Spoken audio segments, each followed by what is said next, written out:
اس سلسلہ مجددین کی پہلی کڑی ہے حضرت عمر بن عبدالعزیز رحمت اللہ علیہ، جنہیں ہمارے ہاں 5واں خلیفہ راشد بھی کہا جاتا ہے۔ ولادت سن 61 ہجری کی ہے، انتقال ٹھیک 40 برس کی عمر میں 101 ہجری میں ہو گیا۔ خلافت صرف 2 سال حضرت ابوبکر کی طرح، سن 99 ہجری سے 101 ہجری۔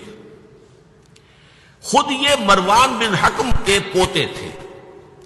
بنو امیہ کے جو خلفاء ہیں ان کی 2 شاخیں ہیں، امیہ کے 2 بیٹوں سے جو شاخیں چلی ہیں، ایک حرب سے چلی ہے، اس میں ابو سفیان تھے لیکن وہ خلیفہ نہیں تھے، لیکن امیر معاویہ، پھر یزید کا بیٹا تھا معاویہ ثانی۔ دوسری شاخ جو تھی وہ مروان ابن حکم سے چلی ہے، اور اس میں ہے اصل میں جو 10 خلفاء آئے ہیں بنو امیہ کے۔ یہ مروان بن حکم کے پوتے تھے، لیکن ان کی والدہ حضرت عمر کی پوتی تھی۔ یہ جو امتزاج ہوا ہے، یہ جو حضرت عمر فاروق رضی اللہ تعالیٰ عنہ کا خون ان کی رگوں میں پہنچا ہے، اور وہ بڑا مشہور واقعہ ہے، دلچسپ واقعہ ہے کہ حضرت عمر ایک روز اپنی رات کی گشت پر تھے، جو آپ خبر گیری کے لیے رات کو سفر کرتے تھے شہر کے اندر، تو آپ نے دیکھا small hours of the morning, صبح کا فجر سے کچھ وقت پہلے وقت ہوگا، ایک گھر میں سے آواز آ رہی ہے ماں بیٹی کی گفتگو کی۔ ماں نے کہا بیٹی بکریوں کا دودھ نکال لیا، دہو لیا؟ کہ ہاں امی۔ اچھا اس میں کچھ پانی ملا دو۔ میں نے کہا امی آپ نے سنا نہیں، خلیفہ نے منادی کرائی تھی کہ دودھ میں پانی ملانا غلط ہے، ہرگز کوئی پانی نہ ملایا جائے۔ ماں نے کہا کہ بیٹی خلیفہ یہاں کوئی موجود ہے، کوئی دیکھ رہا ہے، پانی ملا دو۔ بیٹے نے کہا کہ امی خلیفہ نہیں ہے، اللہ تو موجود ہے، اللہ تو دیکھ رہا ہے۔ حضرت عمر نے وہ بات سن لی، اس گھر کو آپ نے تاک لیا اور جا کے اپنے بیٹے عاصم سے کہا کہ وہاں رشتہ کر لو۔ وہ ہے لڑکی پھر جس کے نسل سے یہ حضرت عمر بن عبدالعزیز یہ پیدا ہوئی۔ تو یہ در حقیقت پوتی ہے حضرت عمر فاروق کی، ان کی والدہ ام عاصم، اور یہ خود پوتے تھے مروان بن حکم کے۔ اور جو 8واں خلیفہ تھا بنو امیہ کا سلیمان، اس کی وصیت کے مطابق یہ خلافت ان کو ملی تھی۔ اب آپ ذرا یہ سوچئے، جائزہ جو ہمیں آج لینا ہے، اس وقت تک دین کے اوپر کون سے گرد و غبار آئے تھے کہ جن کو حضرت عمر بن عبدالعزیز نے صاف کیا؟ ابھی 100 برس بھی نہیں ہوئے حضور کے انتقال کو، ابھی کہ یہ 90 برس ہو گئے ہوں گے یا 80-85 برس ہو گئے۔ عقائد میں کوئی ٹیڑھ نہیں آیا، ابھی کوئی یونان کا فلسفہ نہیں آیا، ابھی کہیں کوئی منطق نہیں آئی، کچھ نہیں آئی۔ عقائد سیدھے سادہ جو عربوں کے تھے وہ ہے۔ اعمال میں بھی کوئی تبدیلی نہیں آئی، مسلمانوں کے اعمال اخلاق تقریباً وہی ہے۔ کچھ کمی ہو گئی، کچھ دنیا کی طرف زیادہ رغبت ہو گئی ہوگی، مال اور دولت دنیا سے زیادہ دلچسپی ہو گئی ہوگی، بس۔ لیکن دینی اعتبار سے کوئی فساد، کوئی خرابی کوئی نہیں تھی۔ خرابی کہاں آئی تھی؟ نظام حکومت میں خرابی آئی تھی۔ اسلامی نظام حکومت میں، اسلامی خلافت کے نظام میں کیا چیزیں ہوتی ہیں؟ نمبر 1 اللہ کی حاکمیت، کتاب و سنت کی بالادستی، ٹھیک، یہ تو یقیناً جیسے تھی ویسے ہی اب بھی تھی، لوگوں کی انفرادی زندگیوں میں اب بھی تھی۔ اور یہ کہ کم سے کم نظری طور پر حکومت کی سطح پر بھی یہ حکومت اللہ کی اور کتاب و سنت کی ٹوٹل بالادستی، اس کو تسلیم کیا جاتا تھا۔ فرق کہاں آیا؟ خلافت راستہ شورائی حکومت تھی، کہ اب جو حکومت بنو امیہ کی بن گئی، جسے حضور نے ملکن کہا ہے، ملوکیت، کو مانا انداز، ہمارا اختیار ہے، جو ہم چاہیں گے کریں گے۔ زمین و آسمان کا فرق واقع ہو گیا۔ وہاں خلیفہ کا انتخاب ہوتا تھا مشورے سے، امرہم شورا بینہم عن مشورۃ المسلمین۔ یہاں اب خلافت ہو گئی قبائلی، بنو امیہ، بنو عباس، اور موروثی ہو گئی، باپ کے بعد بیٹا، بیٹے کے بعد پوتا۔ وہاں بیت المال مسلمانوں کی ملکیت، مسلمانوں کی امانت تھا خلیفہ کے پاس، اور خلیفہ کا حق اس میں صرف اتنا تھا جیسے کہ حضرت ابوبکر نے فرمایا، حضرت عمر نے فرمایا، اور یہی بات عمر بن عبدالعزیز نے کہی کہ جتنا حق کے قرآن نے دیا ہے کسی مسلمان کو، اگر اس کی زیر کفالت کو یتیم ہو، یتیموں کا مال بھی ہے، اس کی دیکھ بھال وہ کر رہا ہے یتیم کا، اگر وہ غنی ہے تو اسے 1 پیسہ بھی لینا یتیم کے مال میں سے حرام ہے۔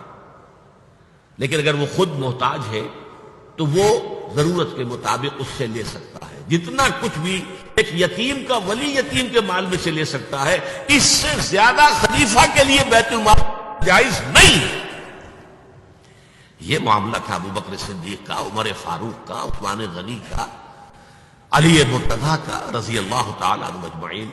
لیکن اب آ کر دور بنو امیہ میں یہ جو خزانہ تھا یہ ذاتی ملکیت بن گیا، جس کی بنا پر عیش و عشرت بھی ہوئی، اور داد و دہش جس کو چاہا جو چاہا دے دیا، جس کو چاہا اشرفیاں بخش دی، جس کو چاہا جو ہے نواز دیا.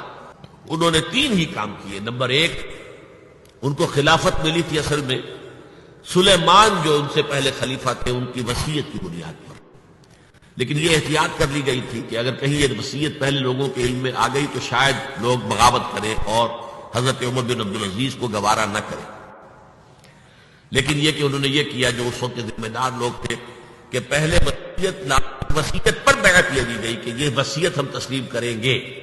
ابھی سلیمان کے انتقال کی خبر بھی نہیں دی گئی، اسے بھی چھپا کر رکھا ہوا تھا.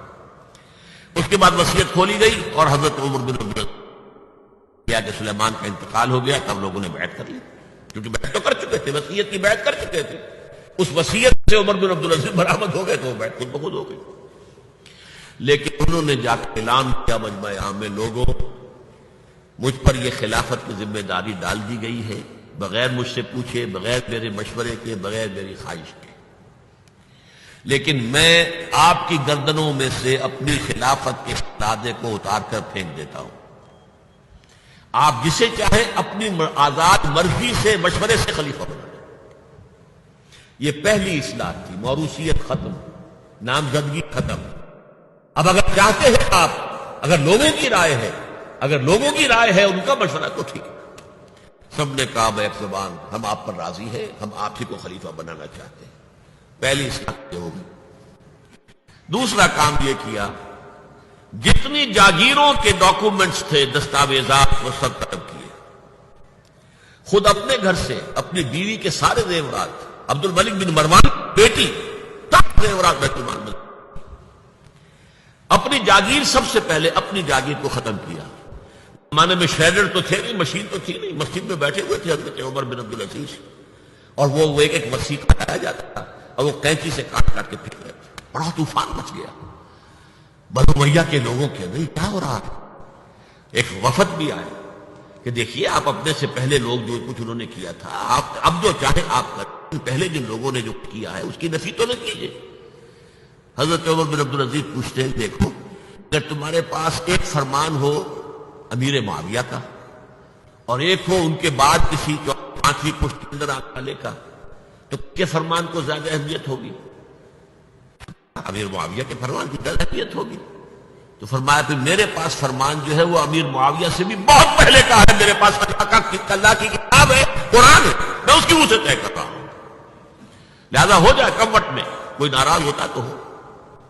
ساری جاگیریں ختم کر دی. نمبر 3 واقعہ یہ ہے کہ خود اپنی زندگی میں جو اسرت اور جو تنگ دستی اور جو سادگی اختیار کی ہے، میں سمجھتا ہوں غالباً اس میں وہ حضرت ابو بکر حضرت عمر کو بھی مات دے گئے ہیں رضی اللہ تعالیٰ. حالانکہ بڑے ہی ایک تو حسین جمیل انسان تھے، خوش شکل، خوش لباس، شہزادے تھے، گورنر بھی رہے تھے. پھر ان کے والد جو ہے طویل اور مصر کے گورنر تھے، وہاں پرورش ہوئی تھی گورنر کے بیٹے کی حیثیت سے. اعلیٰ لباس پہنتے تھے، خوشبو کے اندر اس طریقے سے بسا ہوا کہ جہاں سے گزر گئے ہیں پورا راستہ معطر ہو جاتا تھا. لیکن اب اچانک جو آیا ہے، جیسے بیعت ہوئی ہے خلافت کی، ان کی اہلیہ کہتی ہیں، حضرت فاطمہ ان کا نام تھا، کہ آ کر بیٹھ کر اور مسلے پر رونا شروع کر دیا. میں نے پوچھا کیوں، کیا ہوا؟ یہ جو بوجھ مجھ پر آن پڑا، یہ ذمہ داری.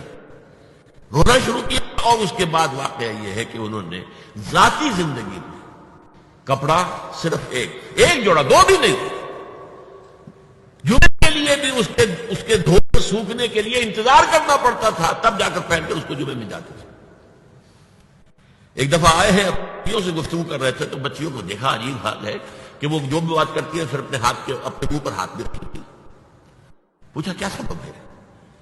کہنے لگی آج ہم نے صرف پیاز سے روٹی کھائی ہے، ہمارے منہ سے بدبو آ رہی ہوگی، ہم نہیں چاہتے کہ آپ کو اس بدبو سے تکلیف پہنچے۔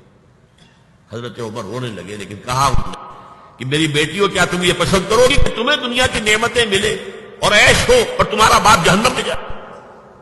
ان بچیوں نے بھی رونا شروع کر دیا۔ سارے زیورات ختم، اپنی جاگیر ختم۔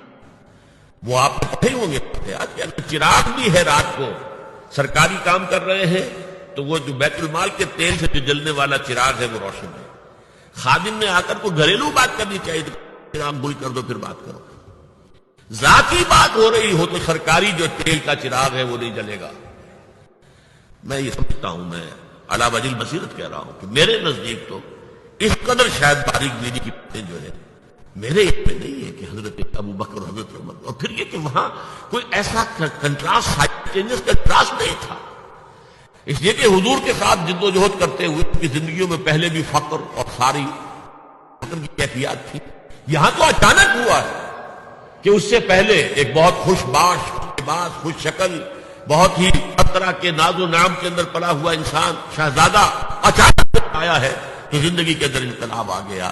یہ ہے خلیفہ اول، خلیفہ خامس ان کو کہا جاتا ہے، خلافت راشدہ میں شامل کیا جاتا ہے، اور یہ ہے سلسلہ تجدید خلافت کی پہلی کڑی، اور اس کو ہم کہیں گے تجدید کامل تھی، کیونکہ ابھی خرابی آئی ہی صرف نظام حکومت میں تھی، اسی کو آپ نے درست کر دیا۔